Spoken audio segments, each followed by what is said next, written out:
예, 안녕하세요. 와일드카드 진행하는 신태입니다. 오늘 한 분이 댓글을 주셔서 이 얘기를 먼저 주제로 다루려다가 내용이 너무 짧기도 하고 1라운드 결산 때문에 시간이 모자라서 안 했었거든요. 그 얘기를 한번 다시 꺼내볼까 하는데요. 국정감사에서도 이번에 스포츠 단체들이 많이 불려갔잖아요. 거기서 많이 문제 삼는 게 지도자들의 폭언입니다. 근데 여자 농구에 대해서는 어떤 게 있냐면 이기기만 하면 그런 건 아무래도 좋다 이런 게 존재를 해요. 구시대적인 걸 넘어서 미개한 발상이에요. 폭력을 옹호할 수 있다는 거는 미개하고 덜 떨어진 사상인 거예요. 물론 제가 이번에 양인영 선수 보고 집합 걸었냐는 얘기를 하긴 했어요. 그 얘기는 왜 했냐, 한번 문제가 뭔지 고참 선수 입장에서 후배 선수들하고 같이 되짚는 과정이 필요한 거지, 그걸 손 놓고 있으면 안 된다는 거예요. 모아다 놓고 기합주란 얘기가 아니고, 너는 아까 이렇게 써야 됐고 이렇게 써야 됐고 이게 안 되면 어떻게 해야 되고, 이런 논의 과정이 선수끼리도 필요하다는 거예요. 선수끼리도 각자의 특기도 다르고 그 같은 상황에서 하는 생각도 다르기 때문에 이걸 다 얘기하는 시간이 필요해요. 분명히.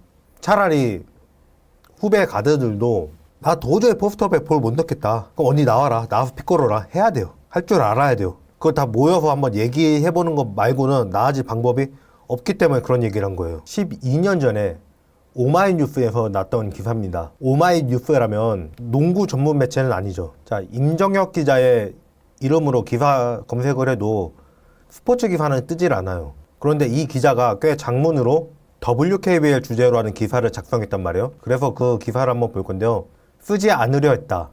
게다가 여자농구 WKBL 얘기라 더욱 고민이 많이 됐다. 왜냐하면 난 20살 때부터 우리은행 팬이기 때문이다. 난 김영옥 팬이었고 내 동생은 김나연 팬이었다. 아직도 김은혜 선수와 내 친구와 내가 찍은 사진을 간직하고 있다. 총알낭자 김영옥이라고 만든 플랜카드는 책상 한 곳에 있다. 괜찮은 기자가 되면 첫 번째 지난 인터뷰는 김은혜로 하겠다는 김은혜 선수와 약속도 유효하다. 그리고 기사에 본인이 가지고 있는 우리은행 한세, 그 시절 유니폼을 올리셨어요. 자, 그 다음 춘천에 대해서 어떤 도시인지 설명하면서 마지막에 뭐라고 하시냐면, 이 양면성이 우리은행 농구단과 김강은 감독까지 갔으니 그게 문제다.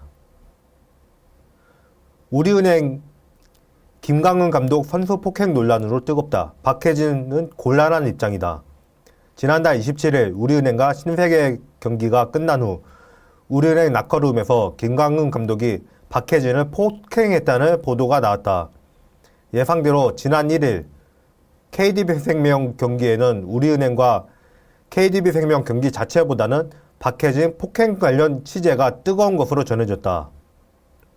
선수단과 사건 본인인 박해진이 곤란했을 것은 안 봐도 비디오다. 자, 그리고 그 다음 얘기는 넘어가고요. 이후 후속 보도가 나왔다. 조혜진 감독 대행이었죠, 이때. 이명희, 고참 선수 김은혜는 과장된 면이 있다는 한 목소리를 냈다. 피해자 박혜진은 언론 접촉을 피했고 우리은행 측 관계자는 기자들과 접촉을 차단했다는 후문이다. 충분히 이해가 가는 부분이다. 시즌 중이고 가장 확실한 진실을 알고 있는 사람은 선수단이다. 가장된 부분이 있다면 그렇게 말할 수 있는 권리가 그들에게 있다. 언론도 양측의 목소리를 모두 반영해야 할 의무가 있다. 그러나 중요한 가치 판단은 그토록 우리가 강조하는 팩트, 즉 사실관계이다. 여기서 말하는 사실관계는 무엇일까? 대답은 간단하다. 어찌됐든 선수에게 물리적 행위를 가했다는 것이다. 난 항상 주장했다. 프로는 간단한 개념이다. 그걸로 밥 먹고 살면 그게 프로다. 쉽게 다가올 수 있는 의미지만 곱씹어 보면 또 다르다. 밥을 먹는다는 것은 생존과 직결된다. 프로농구 선수는 농구로 생존하는 사람이다. 사람은 인격이 있고 생존권은 헌법에도 명시된 조항이다. 생존을 위한 활동에 그 어떤 비인격적 행위는 악이다. 독자들과 팬들은 선수들이 구단 관계자와 홍보팀의 입장을 대변해 사건을 축소하는 인터뷰를 했다고 판단할 수 있다.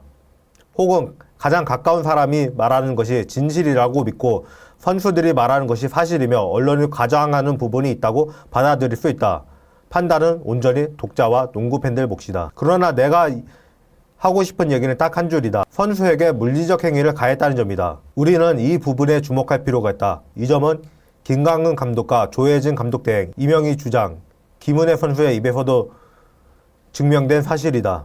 머리카락은 잡았지만 머리채는 잡지 않았다. 목 상처는 조른 것이 아니라 미는 과정에서 나왔다. 몇 년 전 유행하던 유행어가 떠오른다. 술은 마셨지만 음주운전은 하지 않았다. 그래서 지금 술은 마셨지만 음주운전을 하지 않은 무당이 줄타기 하는 것보다 언어 줄타기를 잘하시는 그분은 어떻게 됐나? 사실에 주목할 필요가 있다. 목이건 머리건 머리채건 머리카락이건 중요한 건 그게 아니다. 물리적인 신체 접촉이 있었다는 것. 21세기 대한민국 프로사회에서 나올 수 있는 얘기는 분명히 아니다. 자, 무슨 기사가 있었길래 이런 기사가 나왔을지 한번 보자고요. 조혜진, 이명희, 김은혜 한 목소리 기사가 가장됐다. 박혜진의 목을 조르고 벽으로 밀치는 등 폭행을 했다는 것이다. 사실 일파만파 퍼지면서 김강은 감독은 자진 사퇴했다. 자, 여기에 대해서 조혜진 감독 대행은 기사 내용이 사실이냐는 질문에 잘못된 부분이 있다. 폭행은 없었다. 어디부터 어디까지가 폭행인지 모르겠다고 말했다. 목에 난 상처를 묻는 질문에 조 대행은 목을 조른 건 아니고 트레이닝 옷깃을 잡으면서 손에 긁힌 상처인 것 같다. 벽에 민 게 아니고 옆에 있던 의자에 걸려 넘어졌다고 말했다. 이어 들어온 주장 이명희와 김은혜도 같은 의견을 정했다. 김은혜는 그런 일이 아예 없다고는 말을 못하지만 약간은 가장됐다고 생각해요. 감독님도 좀 억울한 부분이 있으세요. 머리채를 잡았다고 하는데 머리채가 아니라 손가락으로 머리카락을 잡은 건데 그런 부분들은 가장됐어요. 농구공으로 머리를 맞기도 했다는 이명희는 저한테 있었던 일은 KB전에서 저희가 충분히 이길 수 있었던 경기였는데 저로 인해서 져서 팀에 굉장히 미안했어요. 감독님이 저 하나만 남으려고 하신 게 아니라 저로 인해 잘 되길 바라는 마음에서 그러셨던 것 같아요. 감독님이 다소 흥분하신 부분이 있고 이후 절 불러서 미안하다고 사과하셨어요. 사실 제 의도와 상관없이 기사가 나가서 당황스러웠어요. 감독님과 저는 충분히 오해를 풀었거든요. 기사에는 누가 오는지 매니저한테 망을 보라고 했다고 하는데 그것도 사실이 아니에요. 저희 경기는 항상 은행 직원분들이 많이 오시고 매 경기 끝나면 라커룸을 방문해서 격려해 주세요. 매니저한테 밖에서 기다리라고 한 건 직원분들이 오는지 보라고 한 건데 와전된 것 같아요. 목을 졸랐다는 부분에 대해서는 말을 어떻게 하느냐에 따라서 다른 것 같아요. 목을 조른 건 아니고 옷에 달린 지퍼를 잡으려 하다가 혜진이가 넘어지면서 일어난 일이라고 전했다. 이 이후 얘기가 많은데 제가 다 읽고 싶지가 않네요. 그냥 기사가 어디서 난 기사냐? 점프볼이에요. 제가 손대범 기자한테 이미 점프볼 떠나셨지만 따진 적이 있어요. 왜 너네 기자들, 왜 점프볼 기자들 예전부터 기자 누구면 왔다 갔다 하면 농구 관계자를 다 뒤에서 욕하고 있고 왜 이러냐 따진 적이 있거든요. 손대범 기자 기분 들었을 거예요. 그거 가지고 이미 떠난 자기한테 따지고 있으니까. 왜? 자기 있을 때 일이고 자기 후배들 얘기니까. 그래서 손대범 기자한테 따졌는데 미안하다고 할 말 없다고 그랬어요. 손대범 기자는 얘기를 해보면 인정을 안 할 수가 없어요. 근데 정작 그때 기사는 이렇게 나갔다는 거예요. 이게 말이 되는 소리예요? 키 크고 운동 능력이 되면 학교 선생님한테 스카우트 돼서 운동을 시작하는 경우가 많은데 박혜진 선수도 그런 경우예요. 박혜진을 스카우트한 게 아니라 언니인 박원주 선수를 스카우트했고 박원주 선수는 별 뜻이 없었는데 그 얘기를 들은 동생 박혜진 선수가 하고 싶어 했다는 거예요. 저로 들은 얘기가 정확한지는 모르겠지만 그래서 박원주 선수는 거의 보호자격으로 동생하고 같이 입단을 해요. 그래서 두 자매가 농구를 시작을 해요. 그러면 뭐 박원주 선수가 그렇게 대단한 선수는 아니었다 이렇게 식으로 물타기 하는 사람이 되게 많아요. 이제 박원주 선수는 커리어 통산 13분을 뛰면서 3득점에 그친 별로 그렇게 대단한 선수는 아니었다고 말하는 게 맞아요. 보면 박원주만큼 오프볼 무브를 하는 선수가 굉장히 드물기 때문에 그게 좀 아쉽기도 해요. 저는 중요한 건 이 내부에 묵혀있던 일이 어떻게 퍼졌냐. 그때 우리은행에는 박원주가 있었죠. 친언니가 보는 앞에서 했기 때문에 친동생이 맡고 있는데 그걸 가만히 있을 그럴 사람이 누가 있어요. 아니 진짜 비겁한 사람이면 그럴 수도 있겠죠. 근데 박원주 선수는 그렇지는 않았다는 거예요. 그래서 내부 고발을 했고 박원주는 FA 계약을 못합니다. 솔직히 주전급은 아니지만 꽤 쓸만한 백업이었다고 생각하거든요. 우리은행도 어차피 최하위하던 때고 이 다음부터 바로 KDB생명 완전히 망가지기 시작했고 신세계가 손을 떼면서 하나은행이 인수를 했죠. 굉장히 어수선한 때인데 박원주 정도면 어디 한 군데가 데려갈 만도 한데 아무도 안 데려갔어요. 이유는 뻔하죠. 내부 고발자니까. 사회를 위해서가 아니라 동생을 위해서였겠지만 이 정화시키는데 그렇게 큰 용기를 냈냐, 잘했다 하는 사람이 한 명도 없었다는 거예요. 그 박원주는 2년 동안 사천시청에서 농구를 하죠. 왜? 불러주는 데가 없으니까. 이때 나이가 박원주가 나이가 불과 25? 박원주 선수가 저랑 동갑이니까 12년이면 저 학교 막 졸업했을 때예요. 그러면 이 2년 동안 프로에 있었다 그러면 박원주의 인생은 달라질 수도 있었죠. 보통 이 시기에 개화를 하느냐 마느냐가 제일 많이 결정되거든요. 근데 이 시기에 박원주는 프로에 없었어요. 그러니까 복귀하고 나서도 이 블랭크가 있는 상태였고 보통 혹은 그 이하의 백업 멤버로 커리어를 마무리하게 돼요. 우리는 여기서 박혜진이 아니라 박원주가 스카웃을 받았다는 것에 주목할 필요가 있어요. 박원주가 운동 능력이나 사이즈는 가능성이 있었다는 거예요. 물론 박혜진 같은 경우가 본인이 더 하고 싶어 했기 때문에 더 잘된 선수가 된 거지만 이 상황이 망쳐온 게 뭔지를 볼 줄 알아야 되는 거예요. 그 기로에 놓인 그 시점에서 2년 동안 위성우 전조원한테 배웠다면, 그리고 제가 여러 번 얘기했지만 이 시기를 기점으로 이때 고등학교에 입학하는 나이가 95년생인데 95년생 선수가 94년생에 비해 팍 줄어버려요. 그런 감소폭은 없어요. 꽤 공교롭죠. 물론 이 다음 시즌에 바로 외국인 선수가 부활했기 때문에 그 영향도 있겠지만 취업 전망이 안 보이면 딴 데 가야죠 뭐. 그 폭력 사태를 두둔했던 사람은 어떻게 됐냐. 조혜진. 그 팀에서 감독하다가 또 코치로 부름을 받고 여자 동호회 중에 조혜진 배라고 있어요. 농구계에서 꽤 꾸준하게 활동을 하고 계신 거예요. 그러면 이명희. 최장수 선수를 거쳐서 지금 우리은행 코치죠. 김은혜.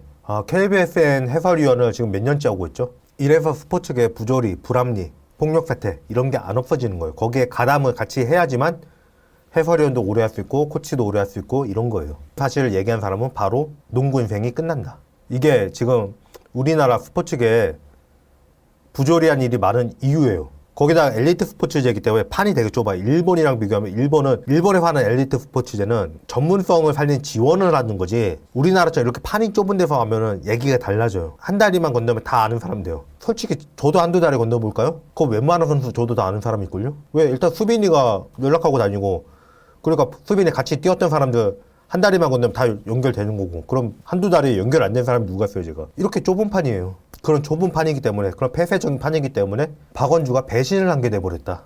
배드민턴, 축구 다 말 많죠. 이게 이런 문제가 계속 반복되는 이유가 여기에 있는 거예요. 비상식이 상식인 세계이기 때문에. 그럼 이걸 기자들이 캐야 되는데 농구 전문 기자들은 아무도 캔 사람이 없다는 거예요. 그 이전에 박명수 사태 있었죠. 그것도 농구 기자들이 캤나요?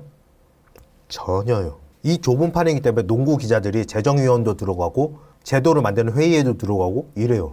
왜? 기업에서 감사 업무를 보는 사람은 원래 감사는 무급이에요. 큰 회사 같은 경우 감사팀이 있는 경우 그거는 얘기가 다르겠지만 감사가 무급인 이유는 뭐냐면 거기서 돈 받는 입장이 돼버리면 거기서 이득을 보는 입장이 돼버리면 제대로 된 감사를 할 수 있겠냐는 거예요. 우리나라 농구계와 농구 기자들의 관계가 딱 그 짝이에요. 야구, 축구 이런 데는 무슨 일이 생기잖아요. 기자들이 진짜 맹비난을 합니다. 근데 우리나라 농구에서 기자들이 맹비난을 할 때는 뭐 경기 졌을 때밖에 없어요.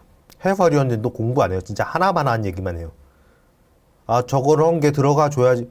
그걸 누가 모르냐고. 5살짜리를 앉혀놓고 보면 다 알아요. 저기 들어가야 이긴다는 거. 그럼 저게 안 들어갈 때는 어떻게 플랜을 바꿔야 되는지 이런 얘기를 해줄 줄 알아야지. 안 들어갔네. 아무나 그 자리에 앉혀놓어도 다 해요. 뭐 최근에는 배드민턴이랑 축구가 너무 크게 터졌지만 옛날부터 문제가 제일 많던 데는 빙상이죠. 근데 심석희 선수가 예전에 처음에는 피해자로 나왔다 나중에 가해자로 나오는 경우가 생겼잖아요.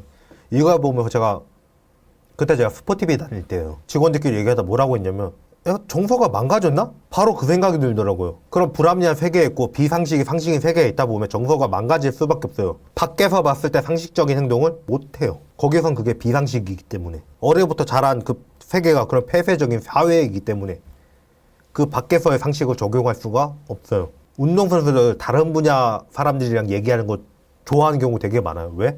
아예 모르는 세계라서. 그럼 이거를 언론인은 지적하고 팬들은 지적을 해야 되는데 농구, 특히 여자 농구 팬들은 반대로 해요. 이게 더 문제라고 봐요. 그러니까 기사에 광고 붙여서 그 조회수로 돈 버는 기자들이 어떻게 정의로운 기사를 쓸 수 있냐는 거예요. 이게 제가 그동안 계속 해왔던 팬들이 문제다. 팬들이 먼저 바뀌어야 된다라는 이유예요. 썩어가는 세계에서 무너지는 걸 볼 수밖에 없어요. 박명수 그 짓하고도 중국에서 코치만 잘하잖아요. 그때 박명수 그 짓하는 거 모르는 사람 있었나? 다 알아요. 근데 WKBL 팬들은 그걸 탓할 자격이 없어요. 여태까지 그래도 되도록 도와줘 왔잖아요. 그래서 이런 얘기를 한번 드려봤습니다.